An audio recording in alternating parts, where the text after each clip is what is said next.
Rachel, we don't expect the hostages to be released until the early morning, but I'm assuming many people won't go home. Talk us through the atmosphere there tonight.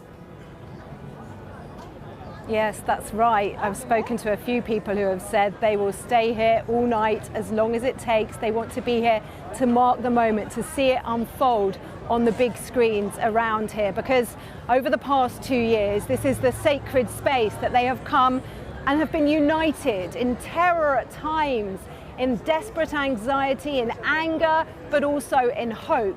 And tonight, it is a sense of joy that you feel here that brings them together, I think.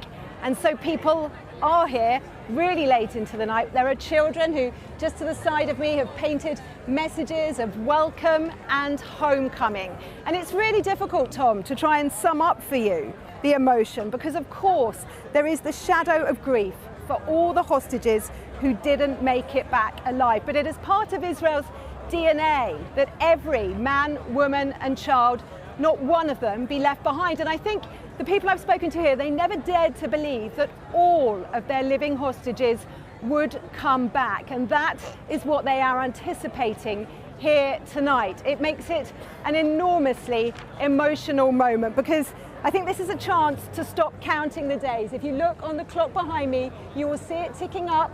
736, it will get to 737, and then that clock will stop. Israel will collectively exhale. This reunion, this relief that they've so longed for, by tomorrow morning, they hope to be able to say, you did it, you made it, you're home. Rachel, fingers crossed, and look forward to talking to you about it tomorrow. Well, once those hostages are back on Israeli soil, then and only then will 250 Palestinian prisoners and 1,700 detainees from Gaza be themselves set free, and their release is a great cause of concern for some Israelis. John is in Ramallah in the West Bank, outside of Offa prison, where some of those detainees are due to be released. John, just talk through this. I mean, this is obviously a crucial part of the plan, that one is met by the other, but a lot of Israelis are very nervous about who might be released.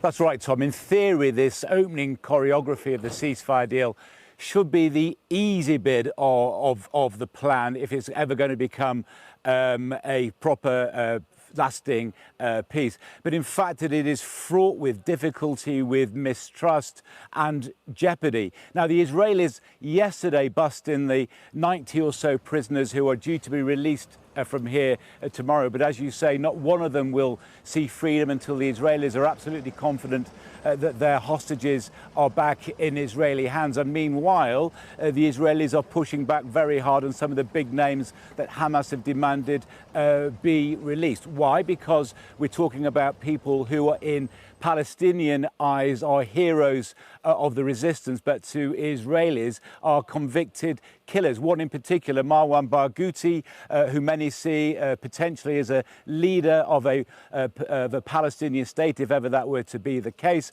He is serving 5 life sentences plus 40 years for terrorist activity. A little historical context, Tom. 14 years ago, I was here to watch hundreds of Palestinian prisoners released for one single Israeli soldier, among them Yahya Sinwar, who of course went on to mastermind the October attacks. History here works in vicious cycles.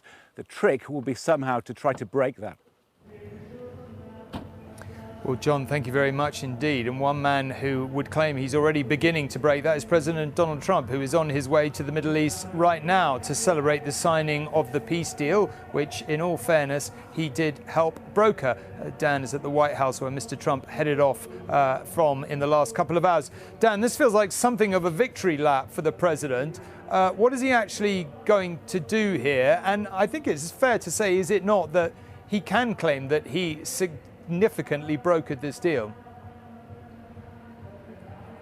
I think that's right, Tom. Yeah, I mean, he's just left. He'll be landing in Israel in about 9 hours time. We expect him not only to meet hostage families, he'll address the Knesset, the Israeli parliament, meet the Israeli Prime Minister as well. But then he's going on. He's only going to be on the ground in Israel for about 4 hours. He's then going on to Sharm el-Sheikh in Egypt, where he will host this summit, which, as you say, is is part victory lap for him. The kind of sponsors of this deal will be there, Turkey, Qatar and Egypt, but many more countries besides. A lot of the European countries, including the UK, will be there, but some other kind of more unexpected countries, Indonesia and Pakistan, who may supply some military forces to kind of broker the peace or to ensure the peace goes ahead in Gaza, but other countries as well, like Greece are coming, El Salvador, Canada and so on.